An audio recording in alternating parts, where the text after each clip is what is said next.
বাংলাদেশে একদল বাইর হইছে কাদিয়ানি আছে, কাদিয়ানি আছে,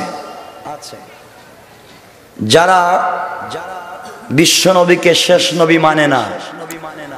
তারা পাঞ্জাবের কাদিয়ান নামক গ্রামে এক শয়তানের জন্ম নিয়েছিল, যেই শয়তান ডাস্টবিনে পইরা মরছে, না বাথরুমে মরছে, বাথরুমে। তার নাম মির্জা গোলাম আহমদ। তারা কখনো নিজেকে বিভিন্ন নামে সমাজে পরিচয় দেয়, আহমদিয়া মুসলিম জামাত।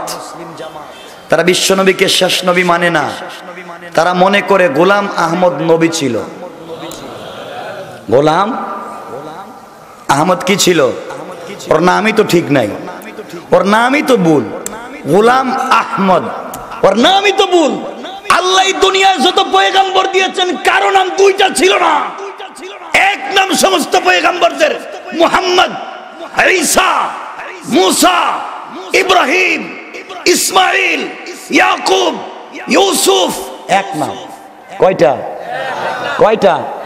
শয়তানের নাম গোলাম আহমদ। আবার গোলামও আহমদ। গোলাম তো আহমদের না। গোলাম কার? কথা বলেন না কেন? কার? শয়তান বাথরুমে মরছে। তারে যারা নবী মানে, তারা পঞ্চগড়ে ইজতেমা করতে চায়।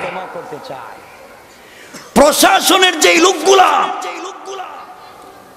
প্রাইম মিনিস্টার থেকে নিয়ে একবারে প্রশাসনের নিম্ন স্তরের কোন মানুষ যদি এই সমস্ত গাদ্দার কাফের মুনাফিকদেরকে আশ্রয় প্রশ্রয় দেয়, তারাও মুনাফিক এবং কাফের। ঠিক কিনা জোরে কান?